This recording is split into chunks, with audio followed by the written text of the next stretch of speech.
Alright, today we're going to be installing ball joints, upper and lower, and tie rod ends in a first or second gen 4Runner and second or third gen pickups, any of them with independent front suspension.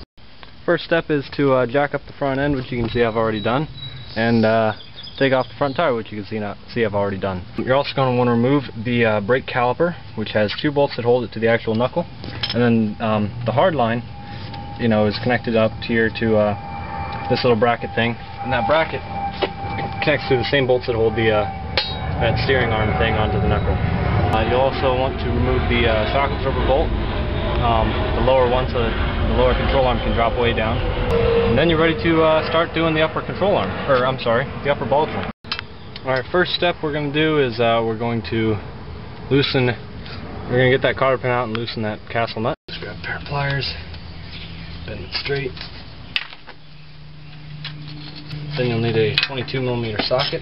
If you didn't remove the caliper, you wouldn't be able to get a socket on here, because it would impact the brake line. That broke loose easy. Now we can remove these 4 nuts. Gotta love Toyotas. Everything just comes right off. As you got all the nuts off, go ahead and remove them and the washers. Leave 2 of them on, just to hold everything up a little bit. Alright, I loaned this set of pullers here from Advanced Auto Parts, and it makes the job about pretty much possible. And the 2 main ones that we're going to be using are these 2 here.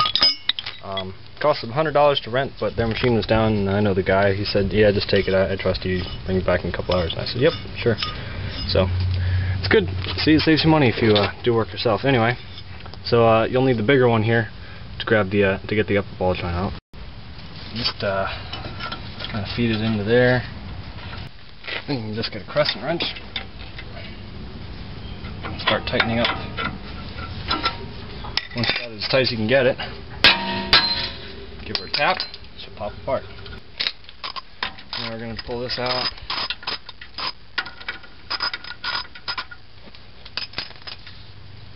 Careful not to let this fall too far. You don't want to pull the CV apart. I kind of had that happen on the other side. And if it does, just push it back in. Pop the joint out. There you go. Oh, this CV fell out. So, I'm just going to rotate it and push it back in. Okay, simple enough. Alright, now I'm just cleaning off this surface here where the seal rides against, and clean out the tapered hole there. Doesn't need to be perfect, you're not building a motor here, but get it clean. Then I like to grease up the inside of this tapered part here in case I ever want to take it apart again. Now you're ready to install your ball joint.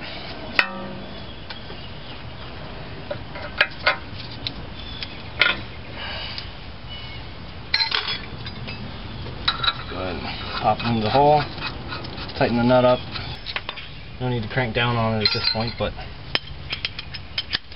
get it snug so it pulls the ball joint in a little closer, makes it easier to install. Our CV probably won't pop out of its socket. There we go. Now you can start putting bolts through. Just thread the nuts on a few turns for now. Then go ahead and tighten them all up.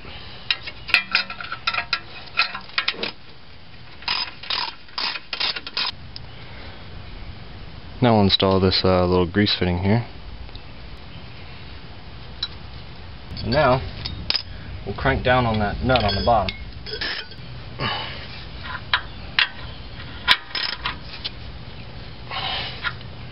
That feels like about 127.3 foot-pounds. We'll stick our cotter pin through.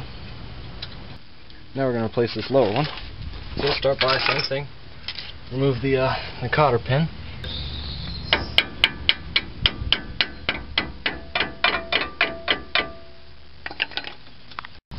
Now we're just going to bust that nut loose.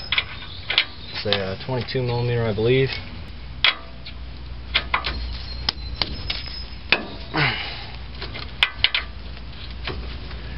problem there. So now we got that larger clamp puller set on there. Let's just tighten it down.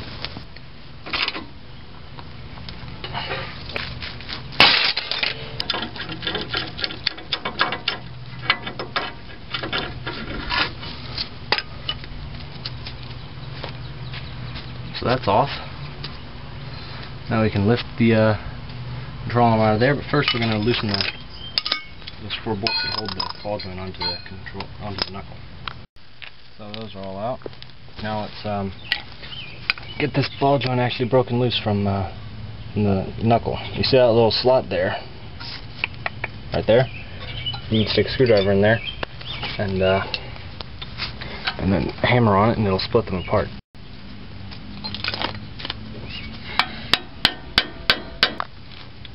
So that's done. Now we need to lower the lower control arm, but the sway bar is preventing that, so we got to remove that end link. Done. So now let's just push this lower control arm down and get that ball joint out.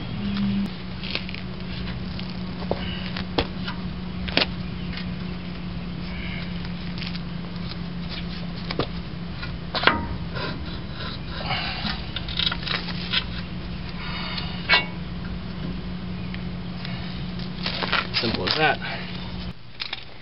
So now we'll wipe this area down again, just the same as we did before. Clean out this hole, and then just poop a little grease in there. Kablam! New one. We'll just lay that in here, like such. Thread the nut onto the bottom. Now we can lay the steering knuckle over it.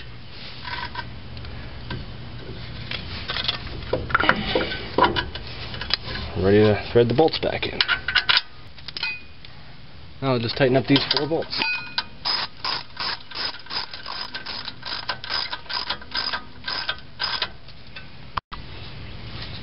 Done. So now we gotta tighten this big nut on the bottom.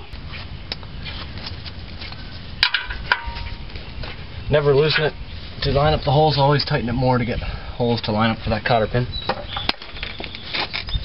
Once you get them lined up, just pop the cotter pin in, then go over. Now let's just pump some grease into these things. They come with a little bit of grease, but they're not full.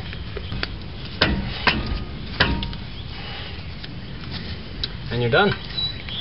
Now let's start reassembling. Tie rod or sway bar end links. Done. Shock absorber. Done. Alright, welcome back. It's about 2 seconds later. And now we're doing the tie rod ends.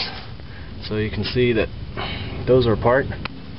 If you're watching this video just to do the tie rod ends, you won't have to remove the that steering arm thing or the brake caliper, but those are off for me because I just did the upper and lower ball joints. Anyway, no matter what the next step is, no matter where you're coming from, you're going to have to remove that end and that end. To do that, we're going to use this greasy little tool here. So first thing to do is remove the cotter pin and the castle nut on each end of the tie rod. Alright, we got both nuts off, so now let's get this puller on here and just crank down on it.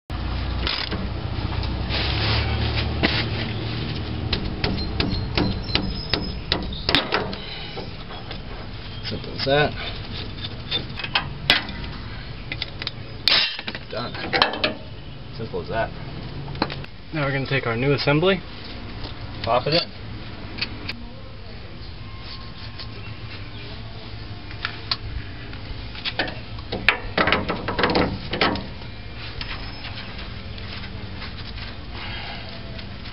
Just snug the nut up for now.